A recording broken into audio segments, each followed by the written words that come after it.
Welcome in, ladies and gentlemen, to the NFL draft pre-show, I guess is what we're going to call this. My name is Steve Mathis. You can find me on Twitter at Judge Mathis, at Judge Mathis, and I am joined by Kendall Mirsky. In a couple of minutes, we'll be joined by Randy Hartman, veteran of the comment section as well, because one of the things that we want to talk about is pro days that Brandon Beane has been to and some of the prospects at those pro days. But just a couple of news and notes before we get started today. Buffalo Fanatics will be live for the entire draft starting at 7 o'clock. I'm going to put on my nice suit and tie, and I'll be joined by Rico, Tilt, and Kevin, and many other special guests. And we'll kick off our coverage at 7 o'clock, YouTube only. But for now, this is Twitter. This is Facebook. This is YouTube. So we're all over the place. But if you want to watch us tonight for the draft, it is YouTube only. So, Kendall. Yes, Judge Kuiper, I'm prepared tonight. I got my impressions. I've got my suit. I'm going to be ready to go. I'm going to be ready to go come 7 o'clock to do my best Mel Kiper impression. But before we get started, it's 2 hours till the pre-draft show starts. It's 3 hours until the NFL draft officially kicks off. And we've legitimately already have like Aaron Rodgers trade rumors swirling. What is going on? The NFL is drunk today. I feel like Aaron just knows that the best opportunities for him are at teams that are ready, and he needs to get this information out there now. So, like, if the 49ers are willing to take a swing at him, all this news is out there before the third round pick or the third overall pick. So, I don't know. It's crazy. And it's crazy, too, because it's first, like, I first started when I first read it, I'm like, did Aaron Rodgers learn nothing from the way Brett Favre left Green Bay? Like, he seriously wants to be Brett Favre 2.0. And I'm not saying anything that Aaron Rodgers is doing is wrong, but like, he seriously wants to go out like that. Like, he seriously wants to leave that taste in people's mouth in Green Bay. But then Trey Wingo, whether it's true or not, Trey Wingo just drops a bomb. He works for the Pro Football Network now. So he's just really trying to stick it to ESPN, saying that the Packers told Aaron Rodgers they were going to trade him this offseason. They told him they were going to trade him. They said, we will deal you. Don't worry. You know, Jordan Love's our guy. We'll move on to the future. Everything will be great. But apparently they just completely went back on it. And their relationship has completely soured since then. And that Aaron Rodgers is just ready to go scorched earth. So this is going to be legit. A heck of a lot of fun. This is going to be a heck of a lot of fun on draft night. That's crazy. Oh, I was just talking to Pierre a little bit ago. Like, if the Packers do decide to move Aaron Rodgers to San Francisco, the number 3 pick overall is a really good reason to do that. However, you don't take a quarterback because you have Jordan Love, right? Like, and San Francisco trade away all their future ones, so you're only getting one first. If they didn't have Jordan Love on their roster, it's perfect. It's like, all right, we get the number 3 overall pick, we draft a quarterback, we draft Justin Fields, we draft whatever, we start over. You probably don't draft Mac Jones, in my opinion, but you draft Trey Lance, or you draft Justin Fields and you start over. Perfect. But they already have Jordan Love there. So now it doesn't make as much sense. It's going to be absolutely crazy. Tommy, this is my Travis Etienne juice. This is my Travis Etienne juice. There's a lot of players like that for you and all of us where we have certain juice just for those picks. And another thing too is everyone's like, yes, draft day. It's like Christmas. You can't, you're ready to open up your gifts. It's going to be a nice, fun day. There's nothing but potential. There's nothing but green, blue skies on the horizon. But also for people like me and people like you as well, it's you fall in love with all of these prospects and then have to watch them go to other teams. It's terrible. It's the worst feeling ever. You get so connected to them and then they're just like poof out of your hands. It's like you go to an animal shelter and you fall in love with 50 pets and then you're like, you can only take one home and the rest are going to go somewhere else. This is like Nap with Jamie and Sherwood. Like he liked his tweet. He has so much loyalty to Jamie and Sherwood now. And Jamie and Sherwood's probably not going to go to the Bills, even though I want him to. But when he doesn't, it's over. What are we gonna do when like Jacksonville takes Darren Hall in the 4th round? We're gonna lose our mind. I'm gonna be livid. Yeah. So, ladies and gentlemen, this is it. Like, that's a good point. But here's the thing, though. And here's the thing: is This is essentially what you're looking at, because San Francisco got no other ones to give up, and they're not going to trade their whole franchise for like a 38-year-old Aaron Rodgers. They're not going to Yeah, give for up only like 3 much years of ammunition. contention. They're Yeah. they're pretty much going to tell you, like, we'll give you the 3rd overall pick, maybe a couple other things. That's it. Do you really want to just essentially swap straight up Aaron Rodgers for for Kyle Pitts? Like, I don't know if you do that. Like, maybe you're forced to. Benjamin Albright, I believe, was the one who said the other 2 teams connected, or that Aaron Rodgers wants to go to, and in no particular order, are Las Vegas and Denver. Woof. Denver's got a good roster. Denver has good wide receivers. Yeah, it seems to me like, Aaron Rodgers, I was talking to Pierre about this earlier. He is from California. He is engaged to a Hollywood actress. I believe he spends most of his off seasons in Los Angeles. It seems to me like he's just trying to get to the West Coast. Yeah. I live out here in Phoenix, and when Chris Paul left Oklahoma City, when Oklahoma City was trying to trade Chris Paul, they only had so many options where they could trade Chris Paul, because Chris Paul was like, I live in LA. LA is where my home is. I want to go to the West Coast. Get me as close to Los Angeles as you can. Turns out the closest they could get him to Los Angeles was Phoenix, Arizona, and he was okay with that. So that could be the situation here for Aaron Rodgers. It's like, just get me near the West Coast. Get me out of Green Bay. Get me off the East Coast. Get me into the West Coast. Get me somewhere closer to home. That's the vibes I'm getting from Aaron Rodgers. Boy, the Raiders would be interesting, saving John Gruden and Mike Mayock's ass. Oh, their drafting has been so bad. It would absolutely cover everything up, Aaron Rodgers would just come in, sling it, all these draft picks. No one even cares. None the wiser. John Gruden is a genius. Aaron Rodgers is going to the Kentucky Derby. I was like, Alex Rodriguez? That's crazy too. I forgot the Kentucky Derby was this weekend. So it's a full sports weekend. And I was listening Tunnel vision. And I apologize. I know it's supposed to be the Buffalo Bills pre-draft pre-show, but I was listening to NBC Sports earlier, and they had like Warren Sharp and stuff on, and they were talking about the betting odds of this draft, which is just absolutely crazy. I didn't realize the market for betting for the NFL draft and how far it has come. Like, they're placing money on who the first defensive player draft is going to be. Like, they're placing money on a whole bunch of different things. I clicked on the link to the Twitter speaker voice thing. I should know the name of it because I've used it multiple times for Fanatics, but I don't. That little Twitter voice thing. And legitimately, all they were talking about was like odds, like betting odds for draft picks and stuff. It wasn't even about it wasn't even about a little bit. I did say that. Yeah. I have too much tunnel vision right now. I'm just ready for this to get on the road and over with. I need to focus on other things. And I guarantee you, Aaron Rodgers would take Jeopardy over any NFL team. But yeah, that's crazy. So one of the things we wanted to focus on today, and we're bringing Randy Harbin on. We got Randy in the bottom.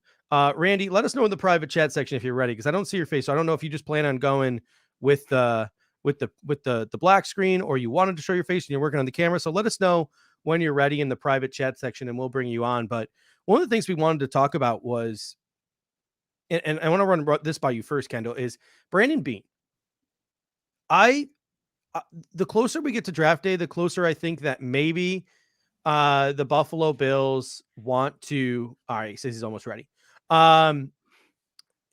I find it hard to believe that when you're investing a first round draft pick in a guy, that you don't see him at least a little bit in person.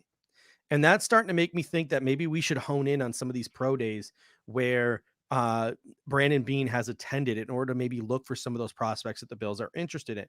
Some pro days that I know Brandon Beane has been to: Florida State, Alabama, South Carolina, Clemson, and Auburn. Of those schools, only Auburn doesn't have like a consensus first round pick in it. And the Buffalo Bills have really been, according to Dean Kindig and even according to Jeremiah Owusu-Koramoah, they sent Bobby Johnson to Notre Dame. They're pretty involved in Notre Dame. So I'm going to throw Notre Dame in there as well. I'm not sure if Brandon Beane was there, but I'm going to throw Brandon Beane in there. I'm going to throw the Notre Dame in there as well in terms of schools that we want to talk about today. Since Randy's not ready yet, let's talk about Florida State. Florida State's got a guy in Asante Samuel Jr. The Bills have met with him twice. I'm hearing from some people this dude's a second round pick. I'm hearing from other people he's not even going to be on the board when the Buffalo Bills select.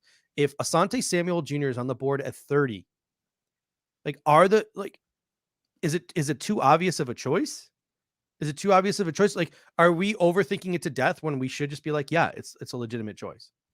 I think it's a legitimate choice, but none of us really know. Like, how do Mhm. we know where these guys stack up on NFL boards? I mean, we think based on the information that we have and how we perceive all of this news cycle that they're very high on ASJ because they've met with him twice and other teams have met with him.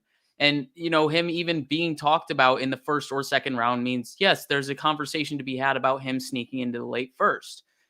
However, if he's available in the second round, who cares? Like, that's better for us. Why are we even having this argument? Mhm. That would be great. Like, yeah, if we're talking about him as a first rounder and we're all wrong and we end up snagging him at 61, that's great. That's better for us. We shouldn't even be arguing.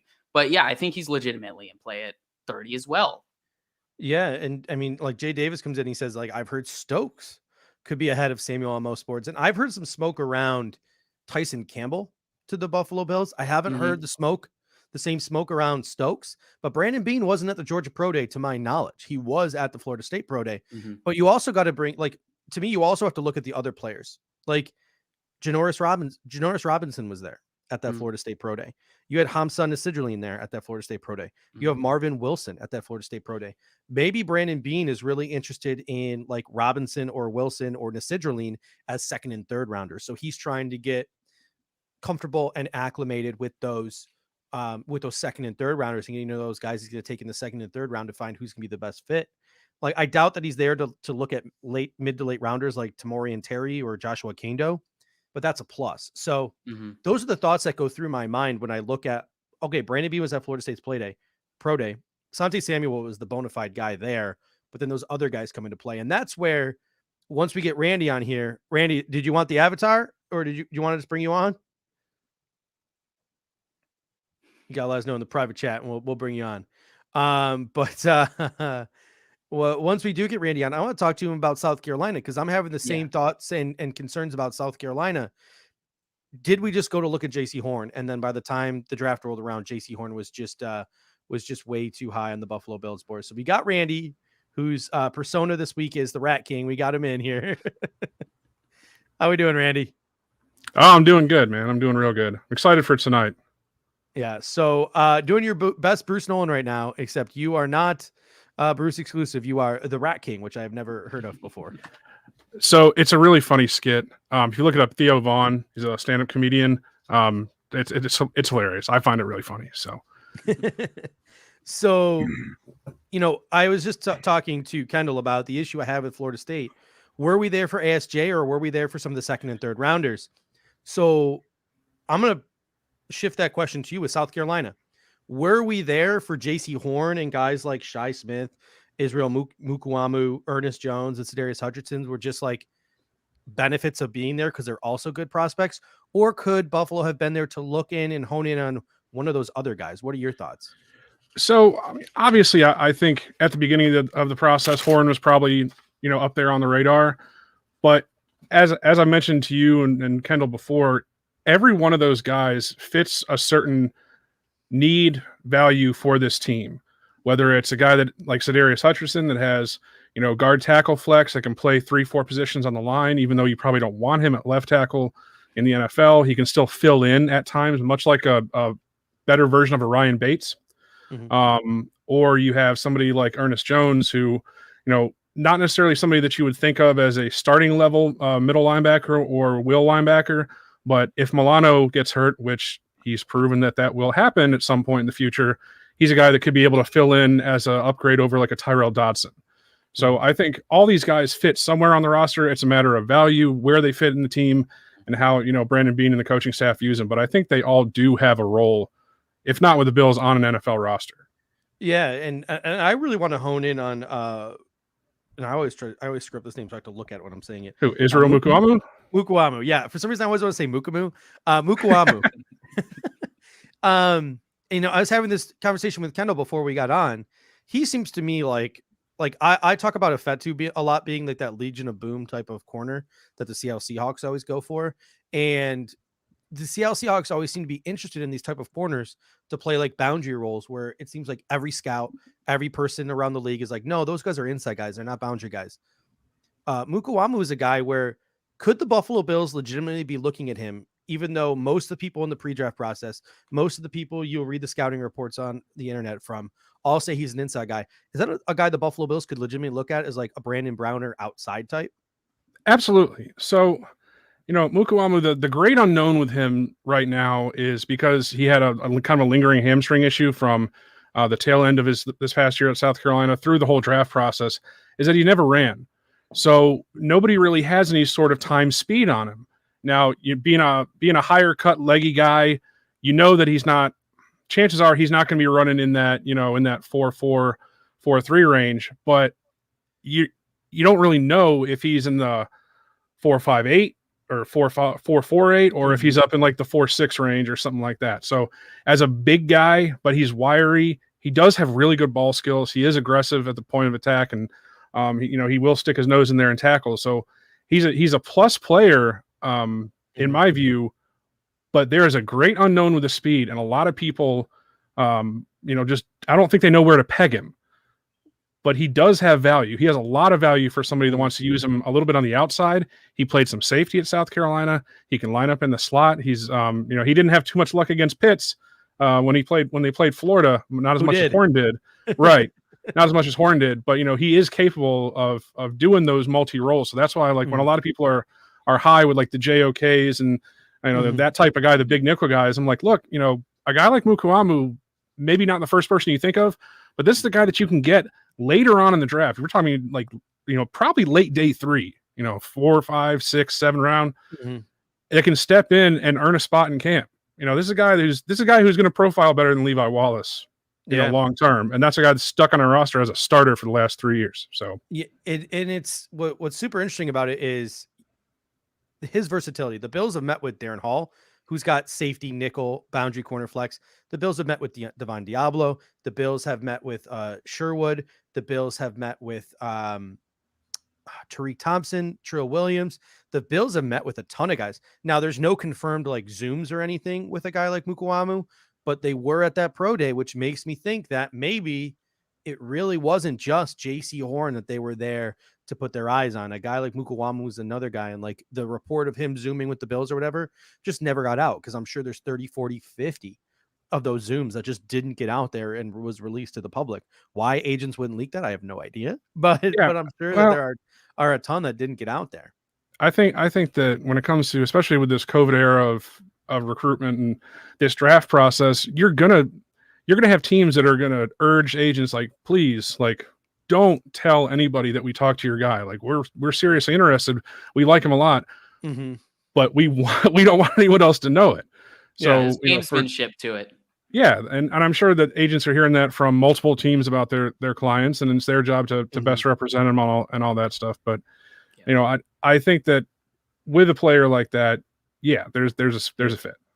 Let's take a break from pro days real quick. So we've been through South Carolina's now, and I do want to get back to Shi Smith and Florida State, but Scott Blakely comes in and says many people are staying up late tonight just to see Brandon Beane trade back.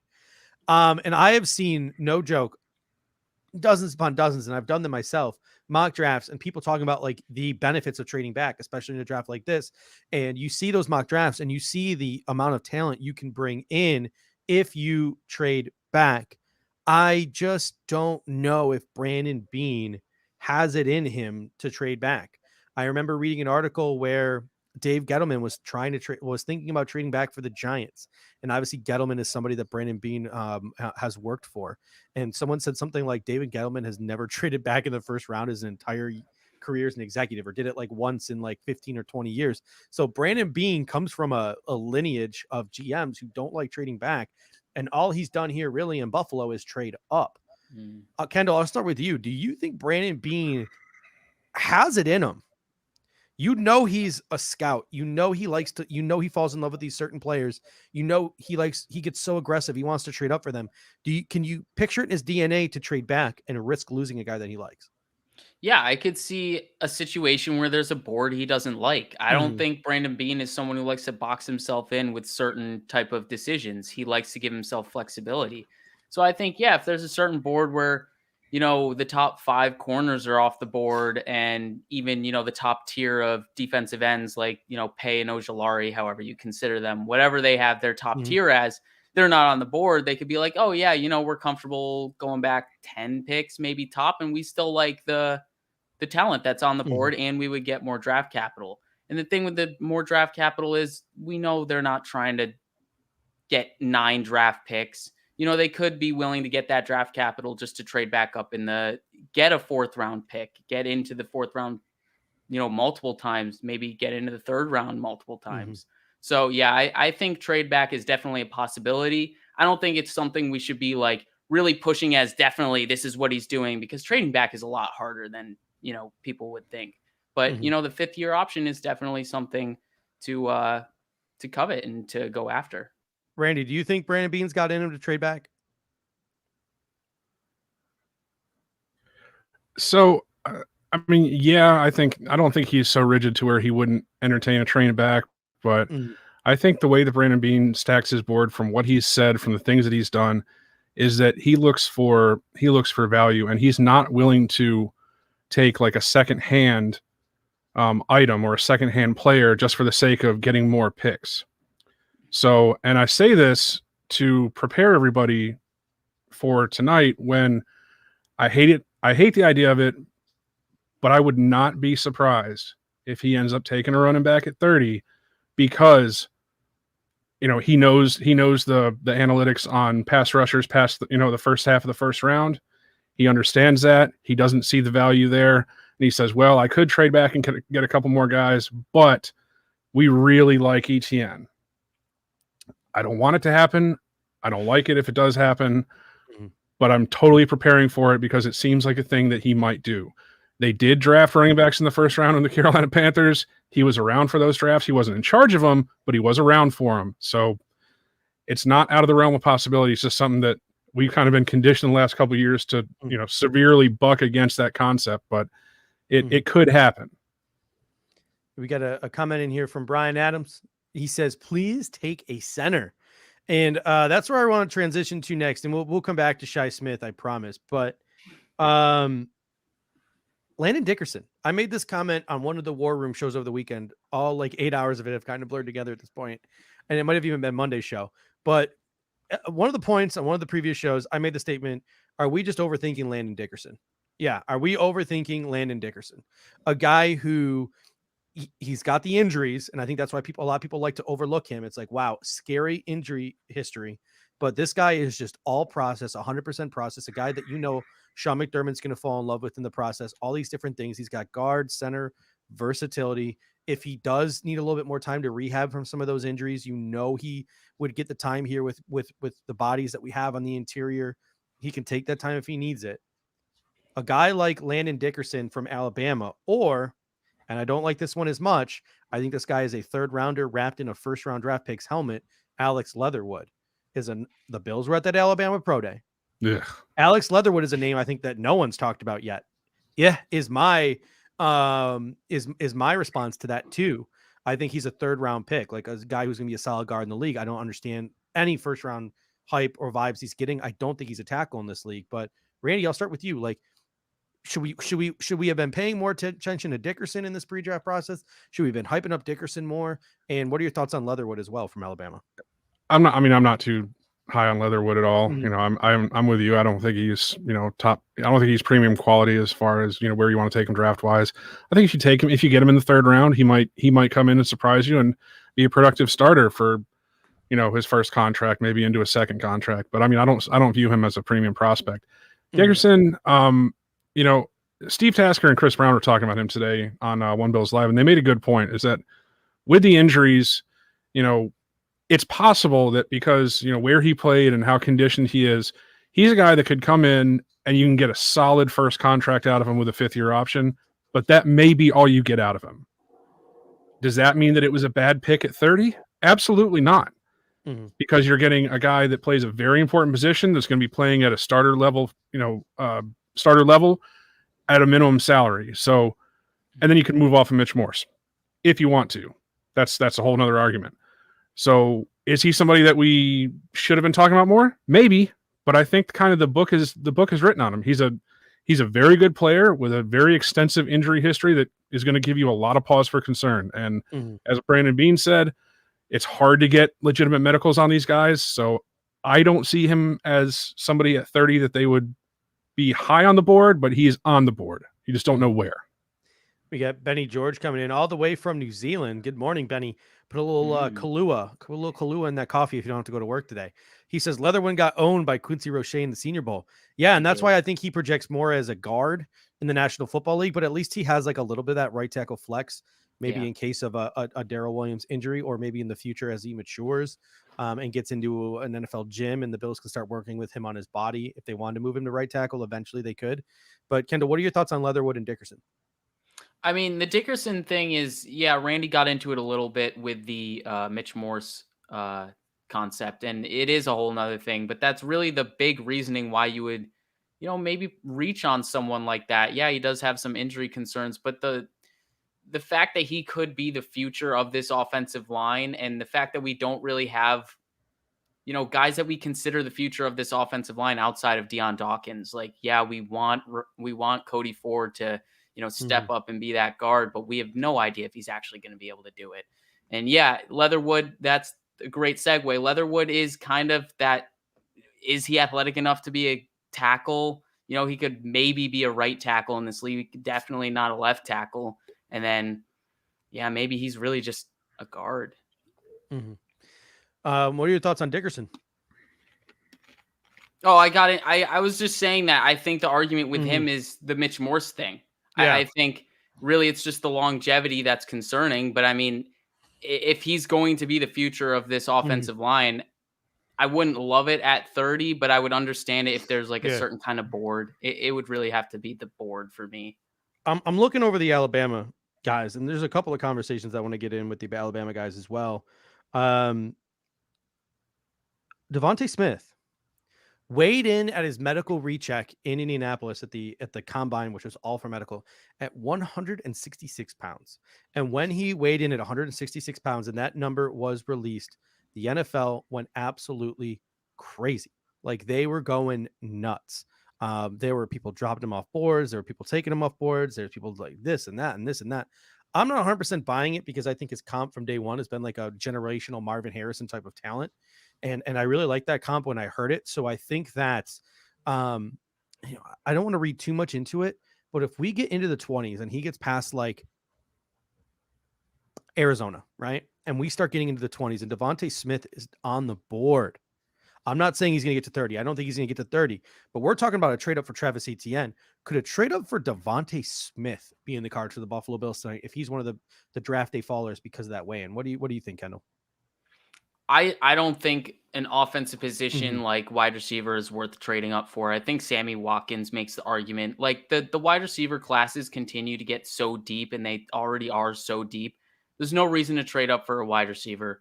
In my opinion, you can find one of value in the mid to late rounds. There's just no reason to go up and grab that kind of guy.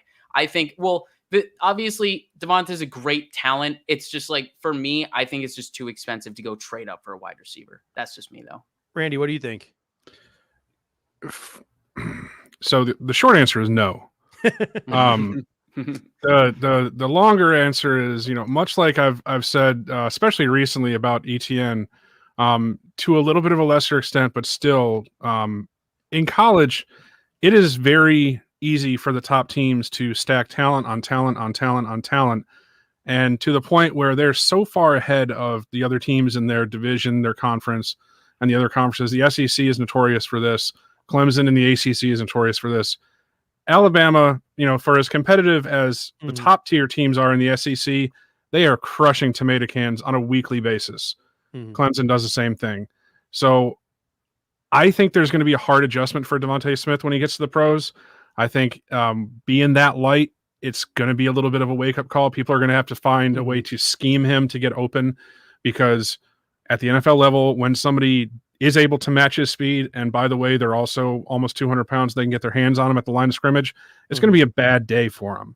I think Henry Ruggs found that out a lot this year, and that's a similar scenario where he might come in and he'll make a couple plays here and there, but it's not somebody that I'd be interested in at 30 for the simple fact of I think that there's bigger needs out there, and I'm not convinced that he's going to be a productive starter long term. Interesting. Andrew Alfidi comes in and says, question, guys. I'm at college and can't watch the draft on TV. How would I be able to watch the draft? Right here on the Buffalo Fanatics YouTube page. The bottom ticker tells you everything you need to know. We will be ending this show at 6:30, and then we will be coming back at 7. It'll be me, it'll be Rico, it'll be Tilt, and it will be everybody's favorite Dolphins fan, Kevin Garrard, along with guest appearances from a bunch of different BF people and other people from around the Buffalo Bills Mafia social media world. So we'll be going live starting at 7 Eastern. It'll be a YouTube only show. So if anyone who's watching on Facebook or Twitter right now, please join us, subscribe to the Buffalo Fanatics on YouTube, like it, and share it. All the bells and whistles are coming out at 7 o'clock. We're talking updated backgrounds, updated graphics, videos, you name it. We are going to be putting on a show for you tonight, ladies and gentlemen. I can't wait. Kendall will be in the background producing, busting out all the awesome videos and everything for you. So it's going to be a fun time tonight. I got my suit and tie. It's pressed. It's in the other room. It's ready to go. I'm hoping Dave does the same, so I don't look like an idiot being the only one wearing a suit. Yeah, it's going to be a really good time tonight. All right. Moving on with the pro days. You mentioned the value, Randy, of Devontae Smith, and you just don't, you talk about stacking receivers in the SEC, and you just don't see the value there at 30. You have a favorite in Shi Smith. And if you look at a TDN predictive board, you can get Shi Smith in the 7th round of the draft, which I think is absolutely insane. I think that's not happening. I think this is a guy who's going to be a day 2 pick in the National Football. Like, I think he'll go in the 3rd round, at latest 4th, 5th. What are your thoughts on Shi Smith, and how would he fit into the Buffalo Bills depth chart, and how would drafting him later provide the Buffalo Bills better value?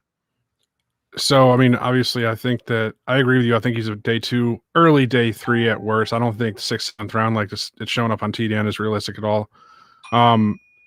He's a guy that plays a lot of competitive fire. And, if you rewind the clock and go back, like I mentioned before, go back and watch Stephon Diggs at Maryland. Go back and read his scouting report, the knocks on him, the things they said he couldn't do or he didn't do well. A lot of those things are what you're going to see with Shi Smith. I'm not saying that he is Stephon Diggs. I'm not saying that he's going to be Stephon Diggs, but there's a lot of similarities, and the competitive fire that they both play with, that chip on their shoulder, the aggressiveness that they have in a lot of their routes. The things that Shi Smith doesn't do well are coachable things. They're things that you can get better at. Yes, he can't get bigger. He's always going to be 5'9 3/4, 5'10 or whatever. Okay. You can be productive at that height. I think that he fits in a slot role. I do believe you can move him outside, and I think that you could put him as a kick returner, although that's probably not the best, use of his talents, but he does have that ability. He never did return punts at South Carolina. We all know that, but he's a guy that you can come in and groom behind a Cole Beasley, or if you're not seeing what you want to see out of Gabe Davis, you can let him take reps out there. Mm-hmm. Yeah, I mean, it's super interesting too, because I think I mentioned on a previous show, Pro Football Focus typed in all the advanced analytics, his height, his weight, his speed, all of his combine times, and then also typed into their algorithm his statistics, his college statistics over his 4 years at South Carolina, and they threw it into a database with other players with similar production in college, with similar measurables in the with similar measurables coming out from their pro days. Obviously, this is not rocket science. College production, a lot of things vary. Someone up there just mentioned he didn't really have a quarterback, just like Stephon Diggs didn't have a quarterback. There are a million different things that go into this, but 2 players that comped very closely to Shi Smith were Jamison Crowder and Antonio Brown, which that second one really got my eyes popping a little bit.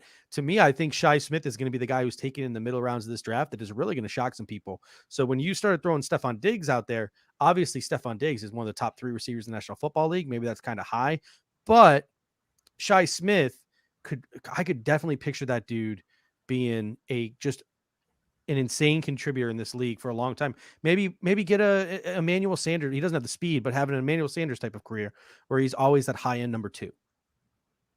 Yeah, no, I mean, and Antonio Brown's a good comp as well. I mean, I remember coming out of Central Michigan, he was catching balls from, Dan the Man Lefevre, and, one of my personal favorites that year over Tebow, actually, by the way.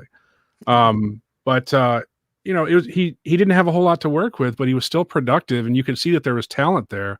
It just took, going to the right situation. Pittsburgh, they found a way to use him, and then eventually he just blew up and became a great player.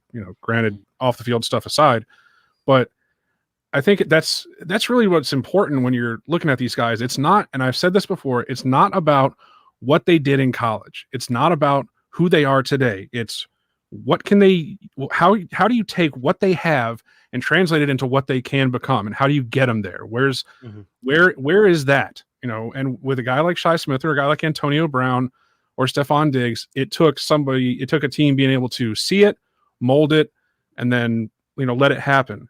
It's just going to be about the fit. And I think, with the mantra in Buffalo of, be your best self and all that, it's a great place for him to go. They want to throw the ball. Josh Allen likes the type of guys that are Shi Smith, the guys that, will create separation and get open.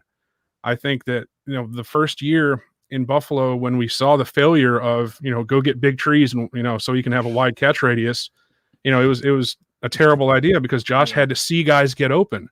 And he's thrived with that. So a guy like Shi Smith fits in Buffalo perfectly to me. Obviously, I got a little bit of bias, but it is what it is. I think you're right. I mean, Shi Smith is the kind of guy that makes you pass on Elijah Moore at 30 because you're like, oh, I can get a similar type of player at better value. He's cut from the same kind of cloth. You can get a better value for that player.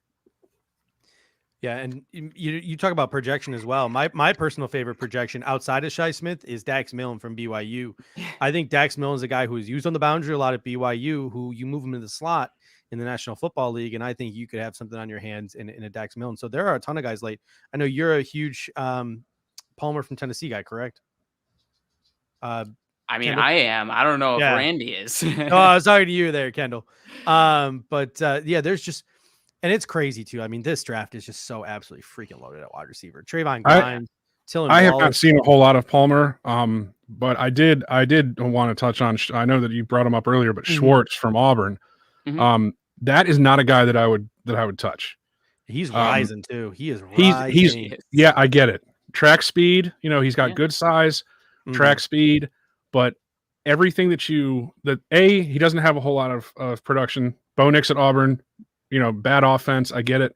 But when he has been given chances, he hasn't really made the most of them. And I just don't think that the things that show up on his scouting reports are not things that I would want to deal with as far as I think there's a whole lot of options out there, and he's not one that's on the top for me. Yeah. Do you think he's one of those guys where the negatives on his scouting report aren't coachable, like the opposite you were saying for Shi Smith?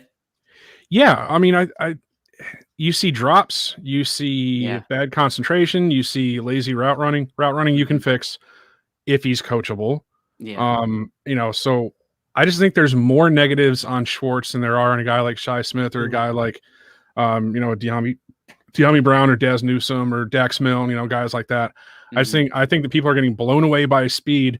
And it's not real time speed because we didn't have a combine this year, so we're not sure. We do know that he's world class fast. We do know that, but 4.25, I think it was that he was being reported.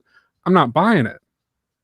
Yeah, I mean, if we hadn't re-signed Isaiah McKenzie, I think I'd be more open to it as a guy who you can just give the ball to, you can generate opportunities, give him the ball to jet sweeps and things of that nature. But now that Isaiah McKenzie's back, I'm just not about it, because to me, if I want to add a wide receiver, I want to add a receiver with return ability. Anthony Schwartz, despite his speed, was never used as a return person at Auburn. So you'd have to teach him the return stuff. So a guy who's got return flex who can compete with Isaiah McKenzie, or a guy who can legitimately, when Cole Beasley and Emmanuel Sanders age out of this offense, can step in and be a bona fide threat to go along with Gabriel Davis and Stephon Diggs. That's what I'm looking for if we take a receiver in this draft. I'm not looking for little gadget guy. You get 5 touches a game, but his speed is fun. Just ask the Arizona Cardinals how much fun Andy Isabella has been since he's gotten there. That's my UMass guy. That is a great example of a guy that everybody was falling over themselves for a few years ago, and I was like, no way, man. This is a gimmick. This is a gadget. This is not something that you want to spend a high draft pick on, and everybody who's creaming their pants over this guy. I'm like, give me a break. I wonder if it says more about Cliff Kingsbury than it does Andy Isabella, though. I wonder if because he's a gadget player. Yeah, because Right. I wonder if like a Brian Dable or someone got their hands on him and Mhm. developed him, he'd have more success. Because Cliff Kingsbury is not like, I was just listening to Arizona Sports Radio today, and boy, am I glad I'm a Bills fan, because they were, well, seriously, like they were having a conversation today. Like, Steve Keim's been a GM here for 20 years, and he's only been good for like 2 of them. Like, and Cliff King, you have a GM on the hot seat and a head coach on the hot seat. You have to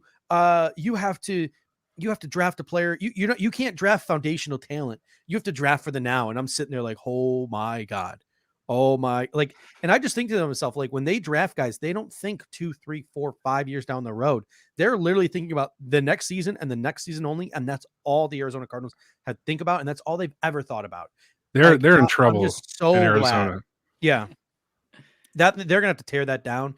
And then the conversation that they're gonna have to have when they decide to tear that down, when they realize that Cliff Kingsbury is gonna get them yearly between 7 and 9 wins, and they're mortgaging assets and they're just bleeding Mhm. foundational talent for win now type of players. When they finally do decide to tear that thing down, they're gonna have to decide whether Kyler Murray is the quarterback that they're gonna want to tear it down Oh with. boy. The Yeah. answer is no. The answer is no, he's not. I like Kyler Murray. I just don't. He needs to have the right coach. He needs to have the right coach. And number one, I don't think Cliff Kingsbury's it. And number two, I question whether that franchise is the best for him. There is a difference between being smart and avoiding hits and playing with in a sense of cowardice that Kyler Murray plays with. Okay. I mean, he can come back and make any throw on the field. Nobody can deny him that. He's shifty and, his talent's undeniable. But I don't think that guy has the heart long term to play quarterback and to take the hits day in and day out. I think he's legitimately, if he had a season like Deshaun Watson had, where he was like the most sacked quarterback in the league, like 2 years in a row or whatever it was, if he has a run like that, that guy's going to play baseball. End of story. Like, he's calling up his agent and being like, put the feelers out. I'm ready to go swing some bats. This is ridiculous. I have a question for you guys based off of some of the things I'm seeing in the comment section. I saw someone said the Niners need to draft Trey Lance and hopefully Patriots take Patrick Jones. I think that's best case scenario for us is if, I'm sorry, not Patrick Jones, Mac Jones goes to the Patriots. I think that's the best case scenario. Or if Jimmy G gets traded to the Patriots, I think that's the best case scenario for us. Those are the two best. Yeah. Joshua Richardson says Fields goes to the Broncos. Well, first I want to get your take. Like, I think Randy, you made this comment, like keep Trey Lance and Fields out of the AFC East, right? Yes. Talk about that a little bit. Okay. So, Trey Lance, everybody wants to compliment Josh Allen. I'm not saying he's going to be Josh Allen, but you get a guy that he's going to have a little bit of a chip. He, by all reports, he's smart. He's athletic. He's got a good plus arm, and I think if you take those things, and again, just like Josh, you're not getting the best coaching. These college coaches, and I don't know if, I don't mean to try and educate people out there, if they're not aware of this, but college coaches are not paid to teach technique as far as to the pros. They're paid to win games now and in college, and that's it. So a lot of these quarterbacks that are coming out, guys like Josh, guys like Trey Lance, they're going to have mechanical issues. They're going to have, foundational flaws that can be corrected. You just have to know how much patience you need to correct them. And if a guy is driven like Josh is, like by all accounts, Trey Lance is, it's going to go a long way in correcting whatever issues he may have. So yeah, I think they're saying his completion percentage isn't, up there as far as, what you'd want to see in a lot of games or what have you. It's fixable. We know that's fixable. He has all the other parts. Mac Jones, for his quick release and all that, I'm going to go back to that tomato can speech. He's crushing tomato cans. Okay. There's a guy, he's putting up big numbers. But again, when you're 5 lines deep with 4 and 5-star talent versus a team like a Wake Forest or an Arkansas or something like that, they can recruit well, but you're talking about 3 and 4 and 2 stars versus 4 and 5s. The talent's just too great to overcome, and it makes a guy look good more than what he actually is. That's Mac Jones. Okay. That's who he is. Yeah, and someone compared Mac Jones to Kirk Cousins and said this guy is the safest quarterback outside of Trevor Lawrence. He's going to have a Kirk Cousins-like career. And I kept thinking to myself, like, that's a good thing. Like, I get it. Kirk Cousins from a longevity standpoint. And there are probably situations where, Kirk Cousins maybe could have done some special things, but like a play here, a play there, whatever. But that's just 1 or 2 seasons in an entire career of just solidness. Do you really want that? Like, do you, when you could have, would you rather hit the single or hit the double when you could straight up go for the home run or the grand slam? You know what? You do want that on day 3. That's where you want that. Yeah. You don't pick Mac Jones in the first round. You don't pick Kyle Trask in the first round or even really the second. You're talking about a 3 or more than likely just like where Kirk Cousins went. What did he go? 5th round or was it 4th? Yeah. Kirk Cousins was a 4th rounder, I believe, and it was the same year they took RG3. Right. And I'm sorry, Kendall, I didn't mean to cut you off. Good. But no, you were starting. That's what these guys are. These guys, the Josh Rosens, the Mac Jones, these guys like that, they're day 3 people that are being pumped up because either by prep reputation or by crushing on tomato cans, things like that. It's ridiculous that every single year this happens. Somebody wants to pump up a guy that played against lesser competition at a premium program or just doesn't fit in today's NFL, and they want to try and make him a first-round pick. The Blaine Gabbert effect from that draft. It's been going on for a while, and I laugh at it every year. Daniel Jones somehow or another has worked out a little bit in New York. I'm shocked by that. But aside from that, you don't see many success stories with these guys that get overdrafted the way that Mac Jones is inevitably going to. Yeah. And I mean, that's an interesting point too. Like Kyle Trask on Alabama. Like if Kyle Trask played for Alabama this year, how good do you think how do you think Kyle Trask's stock would look now? First round. Yeah, like last year, I had an argument with Nate Geary on one of our pre-draft shows back when I was recording on my cell phone and we were only doing it on Periscope, and I was just like, I don't get the Justin Herbert love, and there are people who are still critics of Justin Herbert despite his rookie season because he had the Blake Bortles effect. There was a lot of games they were trying to come back, blah blah blah. I get it, but Herbert is clearly the superior quarterback to Tua Tagovailoa. I wasn't really digging Tua either, but he was like, listen, what if you put Herbert onto Alabama's roster? What would people be saying about Justin Herbert? And he was right. It would have been insane. So I forgot about last year's draft class, and I'll let me touch on that. All right. So I was notoriously a Tua is not the best quarterback in this draft guy. I had Herbert as the number 1 of that group, then Burrow, then Tua. And I don't understand how it wasn't blatantly obvious that Herbert was better than Tua. Whether he's better than Burrow or not, I think that's eye of the beholder, what you kind of based on preference. But I like guys like Herbert, like Josh Allen. I did miss on Drew Lock. That's my bad. But, still got time. Yeah, I mean, there's time. It's not a total tear down, but he's definitely a reclamation project at this point in Denver. Yeah, he is. But I couldn't believe how you don't see that Herbert's the better prospect. And I think that's where the blindness of playing at premium programs like Steve was mentioning, if you put Herbert on Alabama, what happens? If you take Josh Allen in high school and, he plays at a bigger program to where he gets more exposure and he ends up going to a UCLA or, a program in Oregon or in Alabama, what happens? He's consensus number. He's Trevor Lawrence is what happens. Yeah. So Kendall, you had a point you want to make, and then I want to bring up a tweet from Ryan Talbot on a question that Matt Beauvais asked Brandon B this morning. Yeah, I just wanted to go back to the Patriots thing. I think as Bills fans, we're hoping that 2 outcomes don't happen, that Fields or Lance don't become Patriots, and that they're not smart enough to go defense in round 1 and get either Trask, Mond, or Mills in round 3. I think those 2 combinations are the ones we should be scared of. My next question to you guys was going to be after the top 5, Mills, Trask, Mond, which one do you think has the best chance to go round 1? I think that if all 5 quarterbacks are off the board before Chicago picks, I think Chicago pulls the trigger on Davis Mills at 20.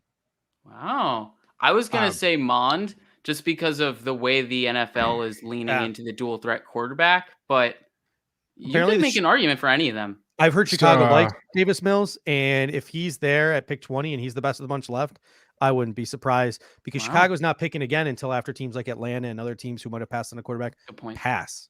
So Kyle Trask does give me too much hate. I like Kyle Trask, but more as like a Kirk Cousins type. So again, 2nd, 3rd round, go for Kyle Trask if you're a team. You know who Kyle Trask reminds me of? Mason Rudolph.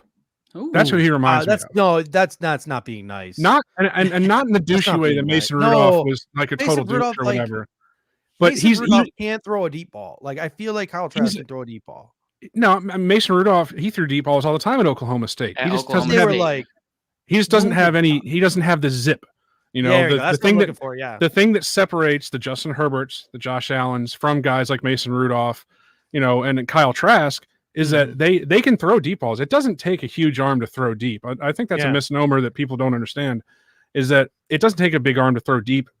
It takes a big arm, you know, to put zip on those out routes, to put zip on those deep throws, those things where you see Josh Allen ripping seams and things like that. That's special arm talent. Kyle Trask does not have that. Yeah. Mason Rudolph does not have that, and that's why they shouldn't be premium picks. What do you think about Andre Lob's comp to Phillip Rivers? Do you think that's being a little too generous? I mean, I think that what made Phillip Rivers the player that he wasn't anything. It didn't have anything to do with his physical talent. It was all his heart and his mind. Phillip Rivers was incredibly smart as a football player, and he had the grit. And I've said this before. I want my quarterbacks to have some grit. I don't like pretty boys that have been pampered their whole lives. Give me somebody that's been through some things. Give me somebody that's had to fight. Phillip Rivers had some fight to him, and that's why he made it in the NFL for so long. And I think Kyle Trask does too. I mean, this guy who's a backup quarterback in high school. I agree with that. I think Kyle Trask has the ability to be a productive starter, but just not a day one or day two player. All right. So we got to transition on from some NFL talk. Before that, we got Jay from Albany checking in. Thank you, Jay, for the super chat. Always appreciate it. And hey, stick with us tonight. As I said earlier, 7:00 tonight, we go live right here on this channel. Just on a different live stream. It'll be me, it'll be Rico, it'll be Tilt, it'll be Kevin, plus half a dozen special guests over the course of the evening covering the entire first round. We're pulling out all the stops. We're going to have videos. It's going to look like a gosh darn ESPN production, despite the fact that my face is probably less beautiful than like a Todd McShay's. That's about the only downside to what you're going to be seeing here on Buffalo Fanatics tonight. So thank you for checking in, and please stick with us throughout the entire evening. But Ryan Talbot, apparently Matthew Beauvais, because this is Ryan Talbot. This is a Ryan Talbot tweet. Brandon Beane said the team could make a slight move up, but not to expect anything big. Team has had more conversations about moving down, however. Great stuff from Matt Beauvais. So my guess is Matt Beauvais is the one who asked the question. So Brandon Beane, according to Brandon Beane this morning, has had more conversations about trading down than trading up, and he's not willing to make any big moves up the board. So anyone who had any lasting hopes for a JC Horn is probably gone now, like me. But hey, who are some guys who could trickle into the 20s? Who are some guys that could trickle into the 20s that you guys think that the Buffalo Bills might be interested? My mind immediately goes to JOK and to Tevin Jenkins. Kendall, what do you think? Who are some guys who could trickle into the 20s there for the Bills to be interested in possibly trading up? It's tough to say. Yeah, it's tough to say who's going to trickle into that area with like the Steelers, Titans, Colts, Jaguars. I mean, that's probably that slight trade up. I want to say, I mean, for me, it's just so tough because I don't really want to trade up. So like for me, my cost is like Elijah Vera Tucker, but I don't think he's falling into the 20s. There was some talk today that he could go like top 12. Like exactly right at the I think he's going to either the Chargers or the Vikings. It's one the Vikings of the two. The Vikings are probably his floor, right? I'd be shocked if he makes it past the Vikings. So I don't know. Maybe depends how you value. I don't value wide receiver like this, at least in round one, but maybe Rashad Bateman, you know, like he could end up being a generational talent at wide receiver. I don't know. I'm personally not in camp trade up. It's hard for me to speak on it. Randy, you got anything on it? Randy, you got anything? Sure. So I think that, you know, first of all, this team is surprisingly thin in a lot of areas. So there are a lot of areas that you could look at as far as if he has somebody ranked on his board that he feels is a far cry from the next person. If there's a big gap between that guy and the next two or three guys, like he did with Dawson Knox, okay? If there's something like that going on to where he might move up from 30 to 24, 25, 22, I think 21 is about as far as he's going to go if he were to move up. I can't see him moving up any further than that. So As far as individual prospects, I know everybody likes JOK. I struggle to find a every down position for him. And I know that, it's easy to say, well, he'll play all over. He's a hybrid role. But I think what Brandon Beane said when he said that they don't look at big nickel as a position, I think that's kind of telling. If you draft JOK, he's got to have a set position. And I just don't really see it with him. He's not quite big enough to play linebacker on an every down basis. But I don't think he's a full-time safety either. So I could see him moving up for him. Not necessarily somebody that I would move up for. I've been big on the Zaven Collins train. I think he's a 3-down player. I think you can, fluctuate him between, a Sam linebacker and playing, with his hand down a little bit, even though he hasn't had to do that a whole lot at Tulsa. I think you can do it. Whether he fits on their board or not, we have no idea. Other players, wide receivers, I think Bateman's a possibility. Terrence Marshall, maybe, but I doubt it. Obviously, I don't think they should move up for running back. There's no tight ends that are worthwhile. So, there's a few players here and there, but I don't see anybody major that would just jump out and say, we got to go get him, Yeah, that's kind of my thing with JOK too, because you made the argument for like him lacking a true position and like a path to the field regularly. If he's taken at 30, that's one thing, but to trade up for someone, give up draft capital on someone you don't really see being on the field for, more than 30% of the snaps this year, it's kind of tough to justify. Right. And that's not to say that he's not a good player. Because he is a good player. He's a great player. It's just, it's tough in that scenario. And I just did some math here. So if I'm Brandon Beane and I pulled up the Rich Hill trade chart, so the one that, Bill Belichick and stuff helped to come up with, I think, right? The sort of the upgrade from the Jimmy Johnson chart, the Rich Hill model over at Pat's Pulpit. I believe I'm taking off the Draft Text website. If we were to give up, say, I'm thinking like Brandon Beane, like I don't want to give up the third rounder. I don't like. It's very hard for me to envision the Buffalo Bills seeing anyone worth a first and a third rounder. I'd rather I picture them just staying put. So then I think to myself, well, we don't have a fourth rounder. What are we willing to deal? A first and a fifth will literally move us up one spot, and that is Green Bay. A first and a fifth plus next year's fourth could get us into Jacksonville, Cleveland territory. Is a first and a fifth and next year's fourth, is that too much? Is that too rich for you guys' blood to move up to Jacksonville or Cleveland spot? That's the sweet spot. That's the sweet spot for me. But that's a little much. But yeah, Randy, sorry. You know what I'd rather do? I'd rather package those fifths up and get into another third or a fourth round pick. Yeah, there we That's go. what I'd rather do. Yeah. I'm not interested in moving up in the first. Let me get another pick on day 2, because I believe as Mitch said on the 585 report, day 2 is a sweet spot of this draft. Runs 2 to 4. I was listening to that one with Kendall that he did the other day, which is a great show, by the way. Good job. Day 2 is the sweet spot on this draft. It's not day 1. I'm not even expecting us to make a pick tonight. I mean, I'll be surprised if they stick at 30. I would not be shocked at all if if I'm wasting my time today, watching the thing for 7 hours and they trade up back in the second round. So hey, at least we'll know who's on the board and who they're targeting in the trade down scenario, watching for 3 hours. So the way I envision it, and the way I've sort of predicted and thought Brandon Beane was going to work the draft board since, it's January, since these picks were announced, is it's always been in my mind that the Bills are going to take the best player available at 30. Someone's going to slip. We're going to get an Ed Oliver type of luck, and someone's going to slip, especially in this draft where things are just weird, especially with the quarterbacks and the receivers. Take the best player available at 30, and then use those fifths. Use one of the fifths to move up in the second round. Use one of the fifths to move up in the third round, and then go get the exact guy you want in the second. Go get the exact guy you want in the third. I know that's not quite what you were proposing, Randy, but that's sort of what I envision Brandon Beane doing, is using those fifths as sort of ammunition to go up in the second and third rounds to get the guy that he wants. Not we have 5 guys we like, and one of them's bound to slip. There's the one guy with a bullet that they like. They're going to go get him in the second and the third round, using those fifth rounders as ammunition. That's the way I've always envisioned him using those fifth round picks. I don't know. What are your thoughts on that, Randy?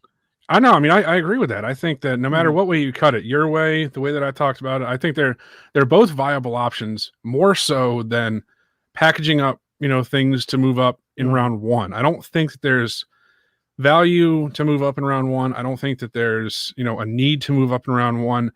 A lot of these pass rushers, and I said it a couple weeks ago or a week or two ago, whatever it was, that a lot of these pass rushers in this draft are like the hot chick at the bar that has jacked up teeth. You don't know it until you get close. And then you realize you're like, oh, damn, like that's not what I thought I was getting. That's these pass rushers. There's certain things about them that every single one of them, doesn't matter who it is, whether it's, OA or whether it's MC CAT scan or whether it's, Quiddy Pay or any of these guys, there's something about them is just off. Every single one of them. And so I've been big on the Carlos Basham train as like a second round pick. I'd much rather take a guy with a higher floor like that I have a better feel of what I know I'm getting, that he might not ever be a 10, 12, 14 sack a year guy, but I'll be happy with the 7 sacks that he gives me and the solid edge that he sets, against the run. Oh, guys, breaking news. Travis Etienne in the comment section of our pre-draft pre-show. No, he's not. I love to play with Josh. I think we can make something special. Unbelievable. Ladies and gentlemen, breaking news. Travis Etienne is watching Buffalo Fanatics. Unbelievable. But before we transition to a comment from there was a comment from Jay Davis. I want to get either multiple people or just Dante the Goat has just responded multiple times. One of the two things, but I've seen the word Kenny Yeboah in the comment section a ton now. And Kendall, that's a guy I know you talked about on a show a couple of weeks ago. I think it was Ryan, but oh, was it Ryan? But no, it was probably Zach actually. No, it was Zach. Oh, it was Zach. You're right. But yeah, Kenny Yeboah is another guy. Like, do the Bills go back to the old Miss well for a tight end? Tight end. That would be interesting. But Jay Davis comes in and says, Randy, how mad would you be with Levi Onwuzurike round 1? Now, clearly this is Jay taking a shot at me because I woke up this morning with a premonition. And that premonition was that I believe the Buffalo Bills are going to take a Washington Husky with their first round pick. I'm pretty convinced that either Elijah Molden, Joe Tryon, or Levi Onwuzurike is going to be the Buffalo's pick at 30. That's where my head is at right now. That's just a gut feeling that I have. I'm not saying that's what I want. I'm just saying it's a gut feeling that I have.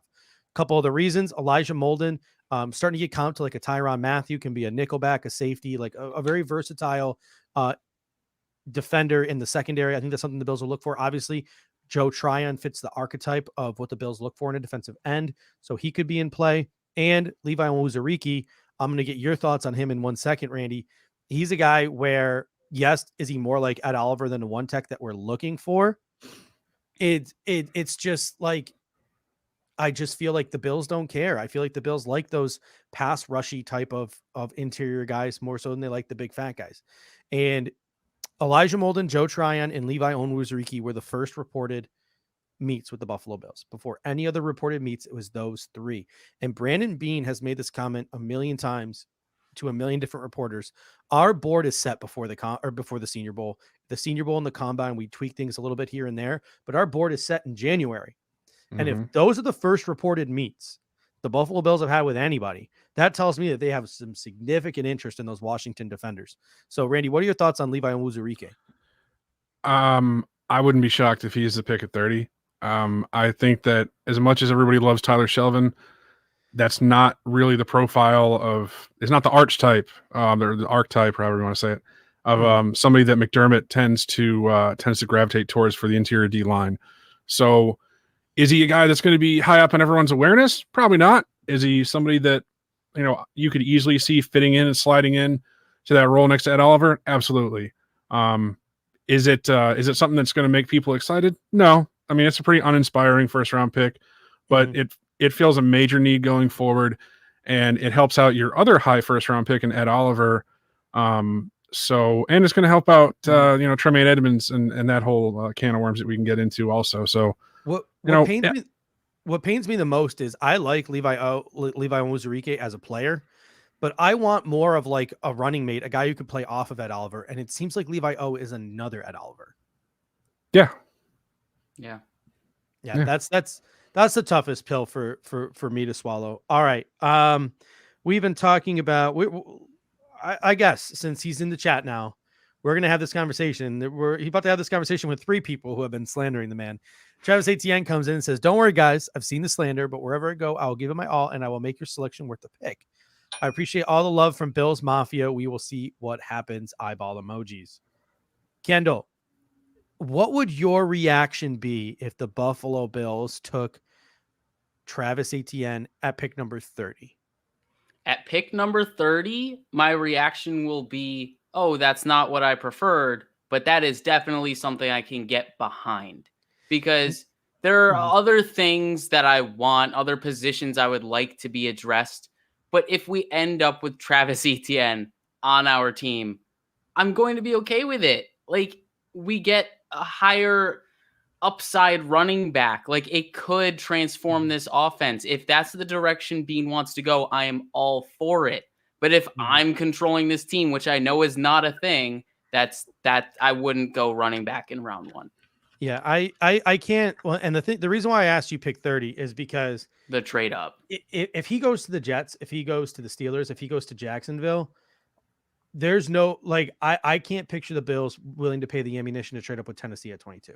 Yeah, I don't want to do that either. And it's not because of ETN necessarily. It's also the draft capital that we talked about earlier. There's probably not any player at this point. Like, it would take a significant player to drop for me to have that kind of reaction. I'm talking like JC Horn level. I'm not even talking about like Koromoa or Tevin Jenkins. It would take like a JC Horn type falling for me to be willing to have that conversation with Tennessee of even like a third rounder. But say ATN gets past the Jets, he gets past the Steelers. Jacksonville calls up and says, we're going to take Travis Etienne here, unless you are willing to trade us your first, your fifth, and a fourth next year. If we have to give up a first, a fourth, and a fifth next year to move up with the Jacksonville Jaguars to pick 25 because they are going to take him, would you do it? I would. I mean, it's close. It's really close. Yeah. But like, that's literally the tipping point where it's like, yeah, maybe. Like, if we're going to be a Super Bowl winning team, that 4th round pick, like, yeah, it holds value still, but it holds less value than it would if we were, 17-year drought Bills 4th round pick. So I don't know. I think that's the tipping point. I think that trade is really, it's tough to make because you don't want to part with those picks. But I think a running back addition could help this team. It's not what I want to do. 30 is where I would prefer to take him at all. Trade up is not ideal, but if it happens, like, that's something I could get behind. But 25 is the absolute highest I would trade up. When, real quick, when is the last time a contender drafted a running back and won the Super Bowl the following year? Wow. Right. Yeah, I hope you know. Kansas City took one and made it back to the Super Bowl. They got back to it. He didn't really, in my opinion, didn't really contribute to that at all. But right. So the short answer is, not anytime recently. It's not. We're not a running back away. Okay. You spent two 3rd round picks on Singletary and on Moss. Again, Moss would not have been my pick there, but that's in the past. I don't think that we're a running back away. I think that it's a frivolous use of a 1st round pick that you could use to get a solid contributor in another area that's going to give you more. I know Bruce Exclusive has gone over a lot of the analytics of running backs in the 1st round, depth of target and things like that when you're talking about him, adding in the passing game and all that. So I'm not going to rehash what he's gone over before, but the long and short of it is that as much fun as it would be for, like Pierre said, in training camp and all that, and the couple runs here and there throughout the year, it's not a guy that's going to put us over the top. And I wouldn't shoehorn ETN usage into the game plan to take away receptions from a Stephon Diggs or Cole Beasley or Gabe Davis or anything else like that. So it's just not something that I want to do. I'm not saying ETN's not a good player. I do think his stats are overinflated. We've gone over the tomato can argument before, but it's not something that I'm interested in doing, and definitely not moving up for him. Yeah. And that's not Travis Etienne in the comments, by the way. Hey, it might be. You never know. Yeah, but hey, we do have someone from France, so that's pretty cool. Welcome to the Buffalo Fanatics. Smash that like button if you could. And if you think it's pretty cool that someone from France is here, smash that like button as well. Help us out. Pierre coming in said we could be an explosive player away from a championship. ETN has that quality. Many others do too, though. And that's weird, though. Like, if you look in this draft, there's not a lot of speedy backs in this draft. Like there's not a lot of burners in this draft. Mm-mm. Like I think to myself, like, all right, there's ATN, then there's Michael Carter, who even though he's not 40 fast, he's in my opinion like a faster back in this class. Mhm. Javian Hawkins sticks out to me, and then it's like what Chris Evans, Rakeem Boyd. There aren't a lot of these like 4-3 backs in the draft this year. I'm probably forgetting one, maybe Khalil Herbert, even though I don't think his 40 was that quite that fast. Nah, But how many 4-3, 4-4 backs are there in this draft outside of legitimate 4-3, 4-4 backs are there in this draft outside of Travis Etienne? How many are there in the league? True. That's a good point. But that might be what's drawing Brandon Beane to Travis Etienne is because what is the one speed the Buffalo Bills want to add to their running back room? It's probably that speed. It's probably that one. If they're looking to add one singular trait to that room, it's probably speed. Now, hey, maybe they're content with Matt Breida. Yeah. But who knows? So, all right. Ladies and gentlemen, we have been going for an hour 10. We're going to go for about 20 more minutes. We're going to go up to about 6:30, and then I have to go refuel before coming back here at 7 o'clock. And at 7 o'clock, the Buffalo Fanatics will be live, YouTube only, with myself, Tilt Money, Kevin Garrard, everyone's favorite Miami Dolphins fan, and Rico, plus many other special guests as well. We are pulling out all the stops. We're going to have videos on almost every single pick. It's going to be an ESPN style production. So prepare yourself for that as well. For the 228 people already ready for the draft, we are almost there. This is absolutely incredible. It's still happy hour. My beer's gone. I got to go refill at 6:30, but we're still in happy hour. We got 225 of you strong in here. So if you could please smash that like button for us, we'd really appreciate it. All right.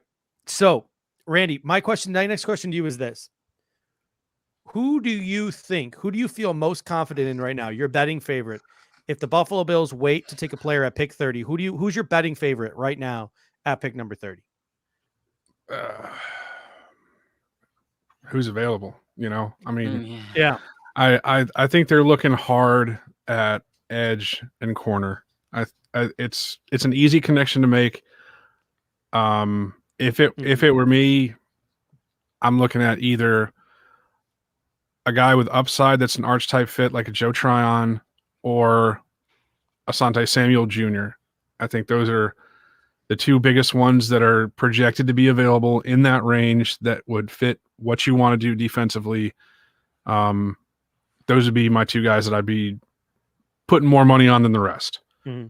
Who is your personal favorite at pick number 30? I mean, if he was there, Zaven Collins would be the guy, but I don't think he's going to be there.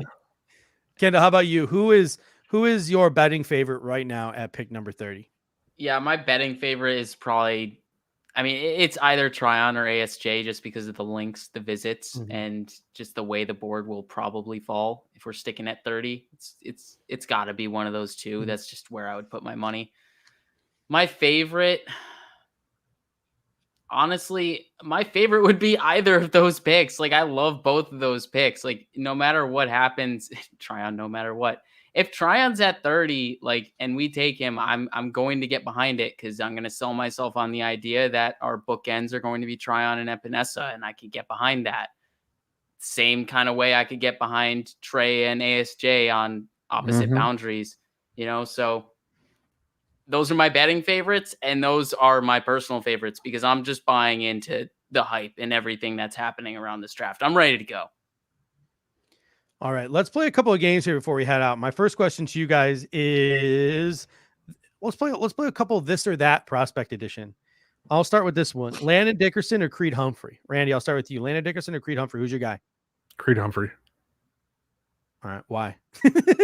Sorry, I should have also explained why. We got 20 minutes. We got 15 minutes to fill. Gotcha. Yeah, it's a lack of the injury history is what it comes down to. I think they're both comparable players, but one guy's got a big injury history, the other doesn't. Give me the guy that's clean. Simple as that. How about you?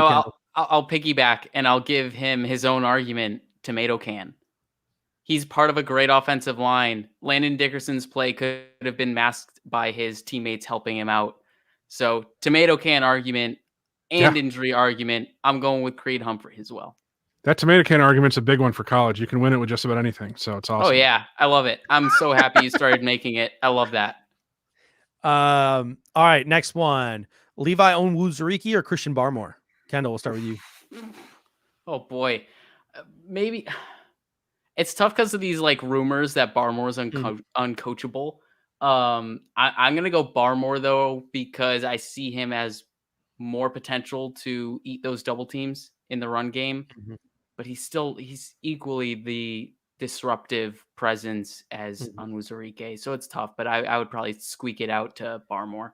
Yeah, Randy, before we get to you, Jay Davis coming in saying Oklahoma State has a great offensive line too. I would say that they lost 4 starters last year though. So Creed Humphrey came back with none of his teammates back. Like Bobby Evans was gone. He's and leading that group. And then someone else said Dickerson is just built different. And if anyone's seen some of the behind the scenes stories of that dude, very much a processy guy. I would say I would probably lean Landon Dickerson despite the injuries. So, all right. Randy, so we're talking about Barmore or Onwuzurike. Yeah. So let me ask you a question real quick. Yeah. How much did everybody really hate Marcel Darius before he got overpaid and got lazy? I loved him before. We all loved him. Exactly. So if Barmore is, somebody that's hard to coach or maybe that might get unmotivated when he gets a big contract, well, on a rookie contract, he's not really going to be in that position. So I would be scared of Barmore. I'd probably lean Onwuzurike, but I wouldn't be upset with either of them if the value in the position drafted was right. All right. My next one for you. Not Joe Tryon yet. Kwity Paye or Jalen Phillips? You going to me? You know what? More the thing about Jalen Phillips isn't going to be there. Kwity Paye or Azeez Ojulari. How about that, Randy? Because I don't think Phillips is going to be there. The other two have a shot. I think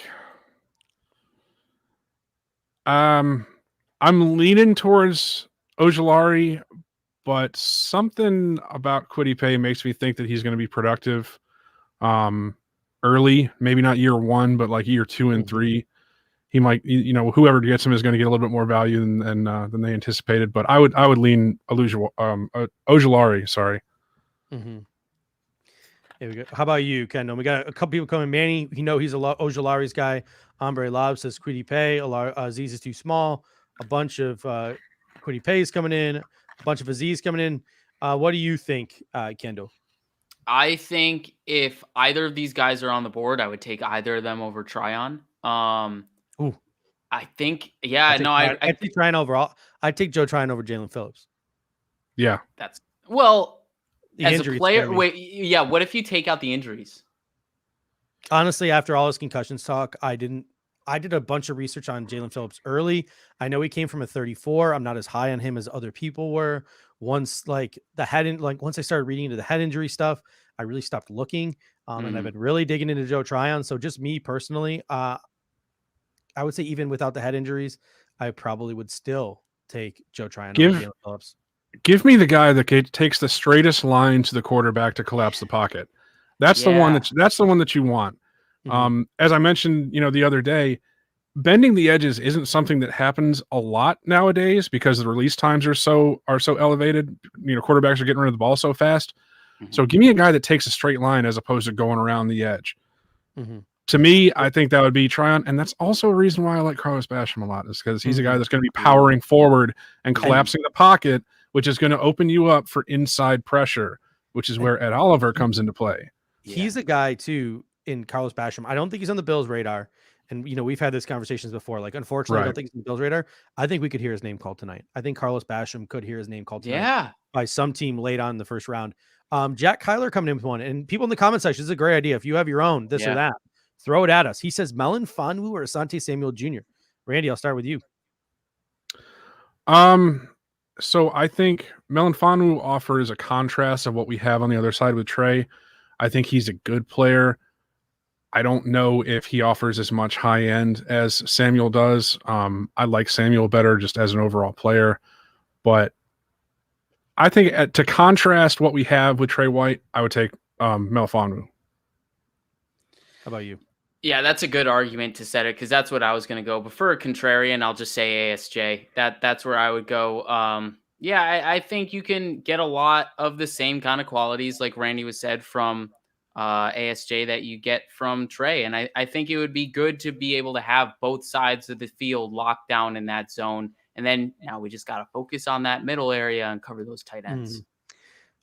I think I'd personally lean ASJ just because I always prefer the ball hawk in the secondary. So, I'm with you there, Judge.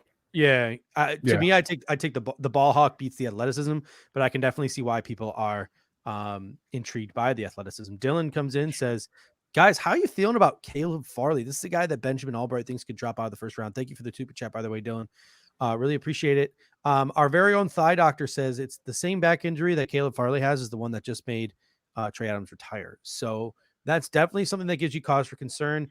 Tony Pauline from Pearl Football Network says some teams have him off the boards in the first round. Other teams like Jacksonville don't have a concern. So I have a hard time believing if Jacksonville doesn't have a concern, him getting past 25, if that information is accurate. But I don't know. Like, how much pause does that back injury give you? How high are you on Farley? If he's on the board at 30, like, what percentage of you just you're not Brandon Bean, you don't have that inside knowledge, but just like what percentage of you as a fan are willing to take that chance with the back injury? Randy, I'll start with you. What percentage of the fan in you is willing to take that chance? To quote Ezel from Friday, doctor said I need a backiotomy. I am not going to risk a pick on Farley. Mm-hmm. I'm sorry. He's a great talent. I know he fits in the system. He is not that. I've had back injuries before. That is not something that I want to mess with, especially for playing football, for a corner. He's going to be, bending and squatting and turning. And no, I'm sorry. If it wasn't for the injuries, absolutely slam dunk at 30 if he was there. But nah, I'm not risking it. What about you, Kendall? What percentage of chance are you willing to risk on Caleb Farley?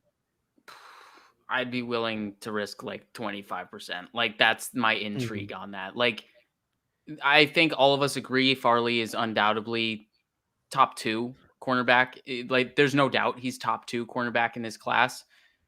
And yeah, Manny was saying it last night on the smoke break. He was pitching Caleb Farley very well last night because he's right. Like, he's an unbelievable talent. It's just those injuries. And I think he made a great point though at 30. Like, the way the Bills are built, they're a team that could take that risk. I just think I'm not willing to take that risk. But yeah, he's a great player. If it happened, I would be on board with it. And, I would support it because of how great a prospect he is. And really, it's just the injuries that's holding him back. That's the only reason any of us are talking about this. But yeah, I don't think I could pull the trigger on it either. We got 2 people asking the same question in the opposite order. The next question, Kadarius Toney or Elijah Moore? Elijah Moore or Kadarius Toney? Kendall, we'll start with you. Elijah Moore or Kadarius Toney, where are you going?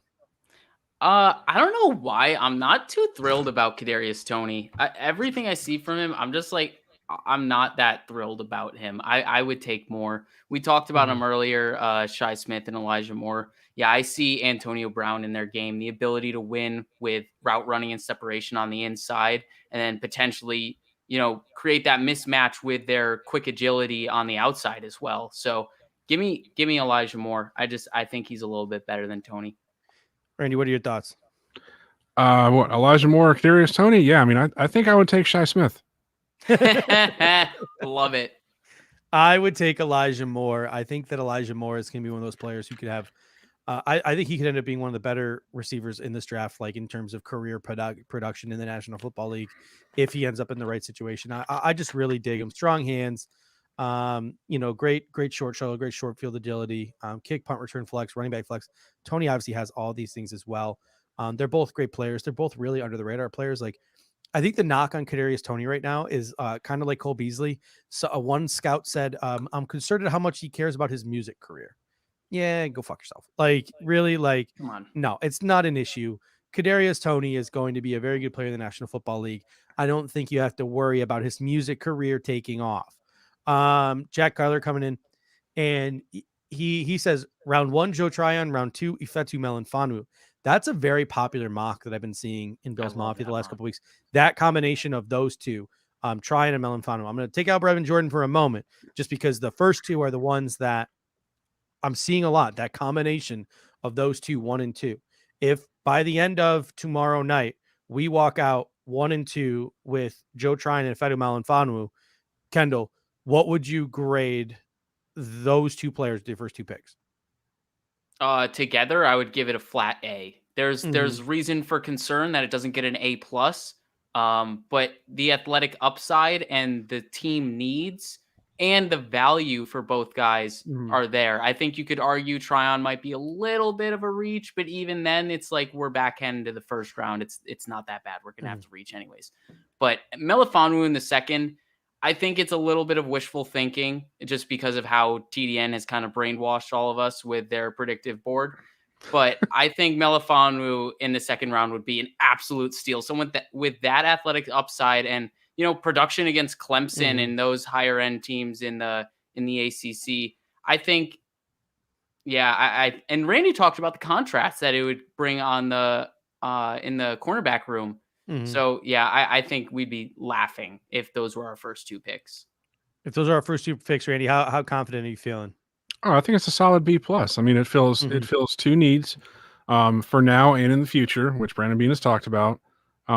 And they're guys that are going to come in and they're going to contribute. I think, if not immediately as far as day one starters, just being rotational guys that are going to come in year one. So, yeah, I mean, that's a solid first day. And then as far as Brevin Jordan goes, you can take him out of there. For those people that are listening that haven't checked him out yet, Judge, I know I've talked to you about it. Please, I implore you, go watch some Charlie Kohler tape at ISU. Okay, this is the guy.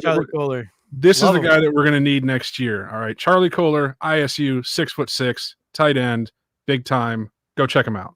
Yeah, we should wait on tight end. Give it a year, guys. Give Dawson Knox his year to hopefully prove us wrong. Kid from Notre Dame too. I don't know his name, but he's really, really good. Yeah.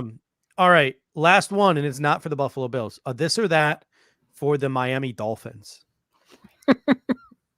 Jalen Waddle or Kyle Pitts? Randy, I'll start with you. Jalen Waddle or Kyle Pitts? If you're the Miami Dolphins, who would you rather walk out of this first 10 picks with? Kyle Pitts. Absolutely. And tight end is a hard position to transition to in the pros. But I mean, you're talking, and I'm not going to say generational talent. I'm not going to use that phrase. But I mean, if you're going to roll with, Tim Tua out there and his pop gun arm, then you're going to want a guy that's going to be able to fill the zones and catch the ball in the range that Tua is going to want to throw it, and that's Kyle Pitts. Kendall, how about you? It's Pitts. It's Pitts all day. If Pitts slides past 4, I think he's the right pick for every team after 4. I think if he doesn't go to the Falcons, like every team after that should be taking him, and if they don't, it's a bad move. But yeah, Randy said it with the tight end position. It's tough to find those guys that you think could develop into the generational tight end that can do everything from the position. Yeah. And while Pitts has some more to be desired in the blocking department, he has shown improvement even in college. So yeah, you can't pass up on Pitts if you're the Dolphins. I'm with Jay Davis. If they're both on the board, I'm taking Jalen Waddle. Nick Saban. Quote today from Nick Saban, Jalen Waddle, he is one of the things that I always look for in a receiver is how fast he can come out of his break and how fast he can accelerate. Jalen Waddle probably has done this better than anyone I've ever seen, said Nick Saban. Something about Waddle's speed. And I get what you're saying, Randy, where you come from with Tua and his arm and stuff. But if I'm the Miami Dolphins and I already have Mike Gesicki and I already have Devontae Parker and I already have Preston Williams, my mind immediately, I gotta say sign Will Fuller. That's the thing that makes me think Kyle Pitts. Don't you think the Dolphins would love to run some 12 personnel with Gesicki and Pitts? Yep. Could you run 12 personnel with those two dudes? Because they're both practically slot receivers. Yeah, exactly. That's what makes it so gnarly is that you got two guys passing out of a run set. You're going to be passing out of a run set. I mean, it would give teams fits, and it's not something that I'm interested in trying to defend. The Bills can't. We can't defend that. We can't defend a 12 personnel that can pass and run. We can't do that right now. If Kyle Pitts goes to the Dolphins, that instantly makes that game so much harder. Yo, that pick at 30 better be Zaven Collins if they get Pitts. Yeah. I mean, no. Yeah. If Pitts goes there, that's bad news. I do like Waddle more than Devontae Smith, by the way. I like Waddle's my number one receiver. I have him over Jamar Chase. Really? Yeah. The speed, man. The speed. I actually think they'll go Speed. Waddle over Chase if they're both on the board. Andy said, Andy says Stephon Diggs. Yeah, come on. All right. So, ladies and gentlemen, we really appreciate it. Like I said, we need to sign off now because I need to go get myself, another Gatorade, about 10 more beers. And we will be back at 7 o'clock. Tonight at 7, it'll be me, it'll be Rico, it'll be Tilt, it will be Kevin, and a bunch of other special guests. We're going to bring out all the bells and whistles. We are going to go toe-to-toe with ESPN and NFL Network with the graphics and the bells and whistles we are pulling out tonight. So please come back on here in a half an hour right here on the Buffalo Fanatics YouTube only. So for those of you who are watching on Facebook or Twitter, head on over to YouTube, subscribe to the Buffalo Fanatics YouTube page, tell all your friends, tell all your family. Let's get up to 20K by the end of the weekend, and we will be back at 7 o'clock. Randy, thank you so much. I don't think we would have been able to fill this hour and a half without you, man. Hey, thanks. Anytime, man. Yeah. And I wanted to say that Pierre put out that video earlier today that said, enjoy the night. No matter who we pick, we're all going to talk ourselves into liking them, by the end of the night anyway. So just have fun, enjoy it, and, go Bills. And we'll see everybody, tomorrow. So enjoy yourself. We are an hour and a half, ladies and gentlemen, from hearing this beautiful, wonderful sound.